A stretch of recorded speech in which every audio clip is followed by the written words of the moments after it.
Dad.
Salve, galerinha linda, maravilhosa, misteriosa do YouTube, tudo bem com vocês? Eu sou Bruna Oliveira, sejam todos muito bem-vindos ao canal Mistérios do Tempo.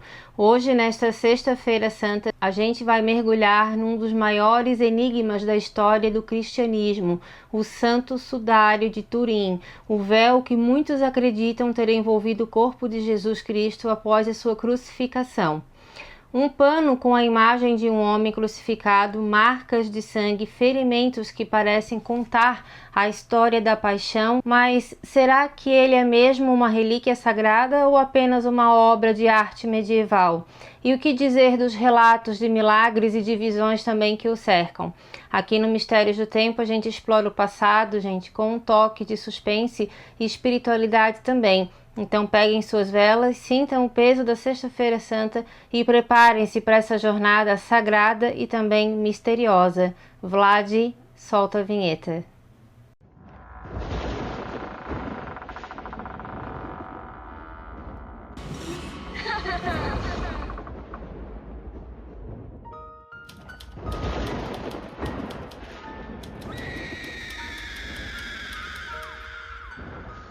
Gente, antes de começar essa história também eu quero pedir o apoio de vocês para uma colega nossa de plataforma, tá? O nome dela é Márcia Gândara, ela tem um canal bem interessante, está começando a trajetória dela aqui, a gente sabe como é difícil apresentar um conteúdo de qualidade e mesmo assim o YouTube recomendar. O nome do canal dela é Relatos Sombrios, tá bom? Mas eu vou deixar para vocês também na descrição o link do canal da Márcia, tá bom? E Márcia, parabéns aí pelo teu trabalho, espero que você cresça também bastante aqui na plataforma, tá bom? O Santo Sudário de Turim é uma relíquia que fascina o mundo há séculos. Ele é um pano de linho com 4,4 mais ou menos metros de comprimento e 1 metro de largura, que exibe a imagem frontal e dorsal de um homem que parece ter sofrido uma crucificação. O sudário está guardado na Catedral de São João Batista em Turim, na Itália, e só é exibido ao público em ocasiões muito especiais. A última exposição pública foi em 2015 e a próxima está prevista para esse ano, 2025, coincidindo com o jubileu da Igreja Católica. Mas como esse pano chegou até nós e por que ele é tão importante assim?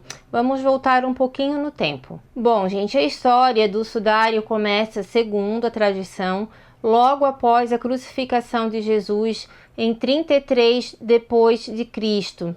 Os evangelhos dizem que José de Arimateia, um discípulo rico, envolveu o corpo de Jesus num pano de linho antes de colocá-lo no túmulo, mas o sudário desaparece dos registros históricos por séculos. Alguns acreditam que ele foi escondido por cristãos durante as perseguições romanas, talvez levando para Edessa, na Turquia, onde um pano chamado Manzilion, que supostamente tinha o rosto de Cristo, foi venerado a partir do século IV. Outros dizem que ele passou por Constantinopla até ser saqueado durante a Quarta Cruzada no ano de 1204. Olha que coisa antiga, gente, é muito tempo mesmo.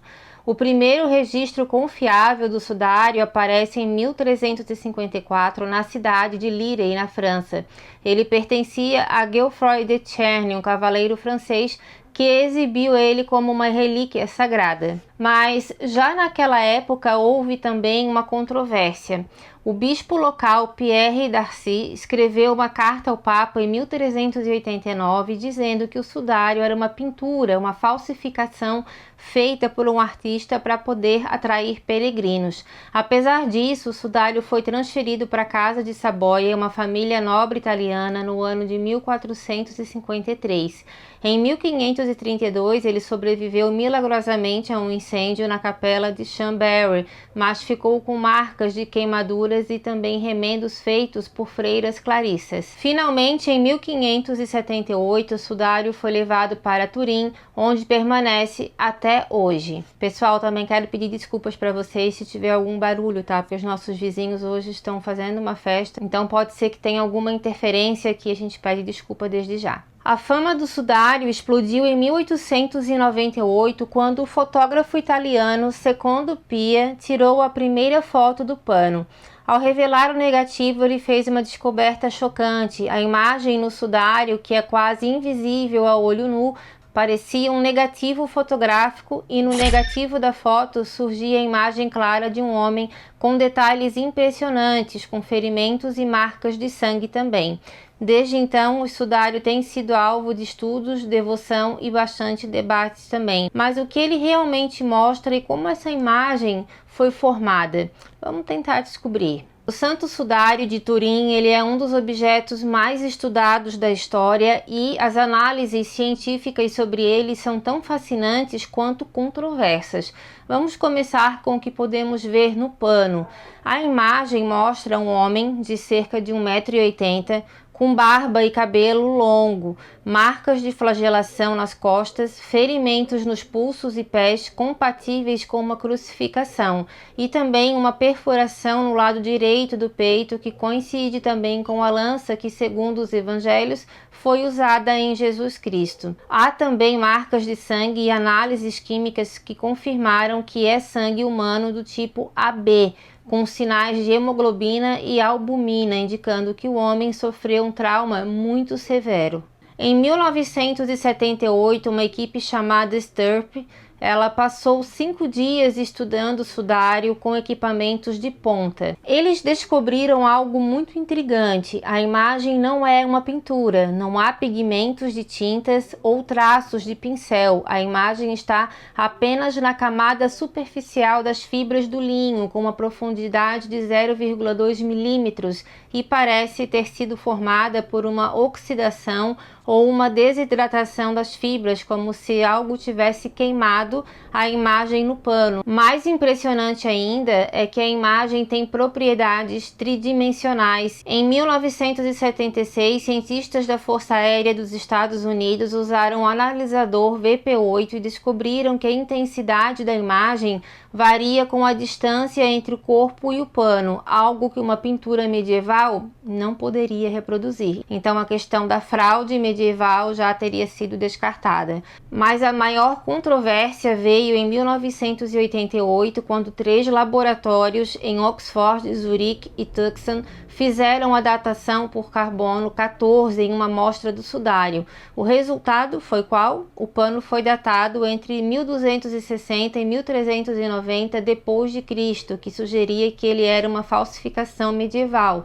Muitos céticos celebraram, mas seus defensores do sudário questionaram o teste, e a amostra veio de uma área remendada após o incêndio de 1532 e pode ter sido contaminada por fungos, fumaça e até bactérias que formam uma biopelícula, afetando a datação exata. Estudos mais recentes, como um de 2019, publicado pela Archaeometry, acho que é assim que se fala, usaram técnicas de espectroscopia e dataram fibras do sudário em cerca de 33 anos depois de Cristo, reacendendo então assim o debate. Ou seja, muita gente acredita que é verdadeiro e outros já dizem que não. Outras descobertas são igualmente intrigantes. Em 2015, pesquisadores italianos encontraram traços do pólen no sudário, alguns de plantas que só crescem no Oriente Médio, como a Gundelia tourneforte, acho que é assim o nome, usada para fazer coroas de espinhos. Também havia partículas de terra com travertino aragonita, que é um mineral típico de Jerusalém, mas até hoje ninguém consegue explicar como a imagem foi formada, nem cientistas, nem artistas conseguiram replicá-la com a tecnologia medieval. Será que o sudário é mesmo um registro da paixão de Cristo ou é uma fraude genial? Vamos explorar os relatos sobrenaturais que o cercam também. Gente, além das análises científicas, o Santo Sudário de Turim ele é cercado por relatos que desafiam a lógica. Um dos mais impressionantes aconteceu durante o início de 1532 em Chambéry. O sudário estava guardado num relicário de prata dentro de uma capela quando o fogo começou. O relicário começou a derreter e uma gota de prata quente caiu sobre o pano, queimando o mesmo. Mesmo assim, o sudário sobreviveu, digamos assim, e muitos acreditam que isso foi um milagre e que a imagem do homem crucificado realmente é Jesus porque não foi danificada. Testemunhas da época disseram que uma luz brilhante envolveu o relicário no meio das chamas, como se uma força divina os protegesse. Outro evento sobrenatural aconteceu em 1997, quando um novo incêndio ameaçou a Catedral de Turim. O bombeiro Mário Trematori quebrou o vidro à prova de balas que protegia o sudário e o resgatou, mesmo com o teto da catedral desabando ao seu redor. Trematori disse que sentiu uma força inexplicável guiando suas ações e que ao tocar o relicário sentiu uma paz que nunca havia experimentado antes. Durante a retirada, fiéis que estavam do lado de fora relataram ter visto também uma luz branca muito brilhante saindo da catedral, como se o sudário estivesse respondendo ao perigo. Peregrinos que visitam o sudário também relatam experiências espirituais profundas. Muitos dizem sentir uma presença divina ao se aproximarem do pano, como se estivessem diante do próprio Jesus Cristo. Em 2010, durante uma exibição pública, uma mulher italiana chamada Ana Maria afirmou ter visto os olhos do homem no sudário se abrirem por um instante, somente por um instante. Ele encarou ela com uma expressão de paz, mas também muita tristeza. Outros relatam ter sentido um calor emanando do pano ou então escutado vozes suaves cantando em línguas antigas, como por exemplo o aramaico. Há quem diga que também quem tocar o vidro que protege o sudário ou até mesmo uma réplica trouxe curas milagrosas, como a recuperação de uma criança com leucemia em 2000, segundo testemunhas locais. Esses relatos alimentam a crença de que o sudário não é apenas um objeto, mas também um canal de energia espiritual. Alguns teólogos dizem que a imagem pode ter sido formada por uma explosão de luz ou energia no momento da ressurreição de Jesus Cristo, uma teoria chamada hipótese da radiação. Outros acreditam que o sudário é um ícone vivo, um objeto que carrega a presença de Deus.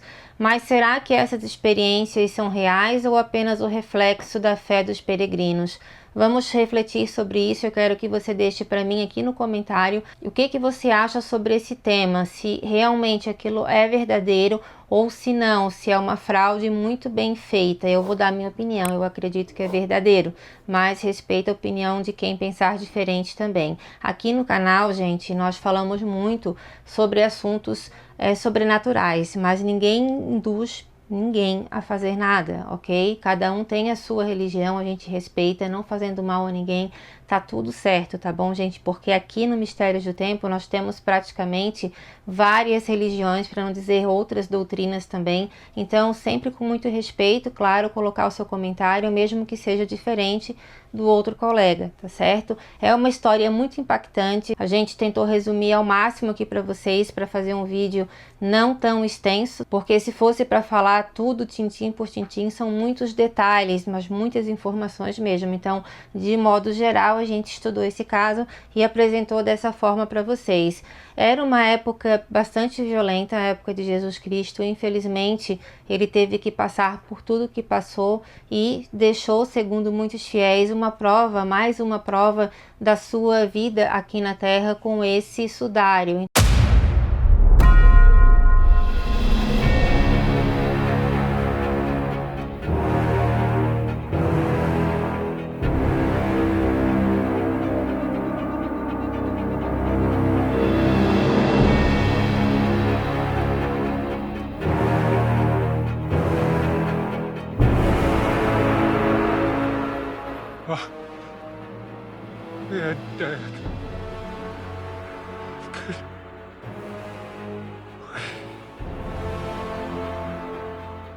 Então eu quero que vocês deixem para mim o que vocês pensam disso tudo, tá bom, gente? Quero também pedir para vocês compartilharem o nosso conteúdo, se vocês gostaram, é claro.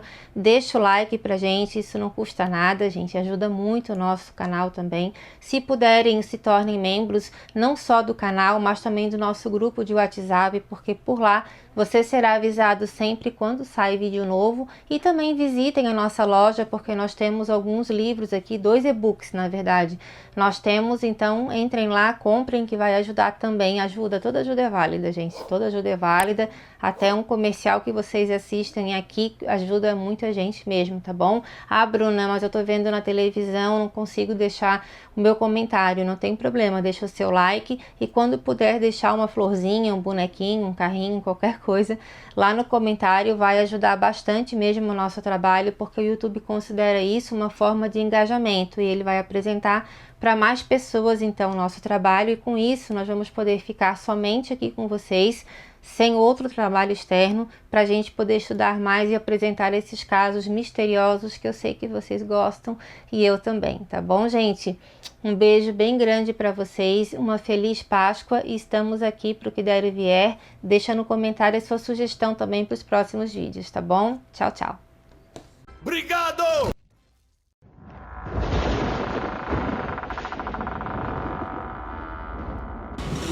Ha ha ha!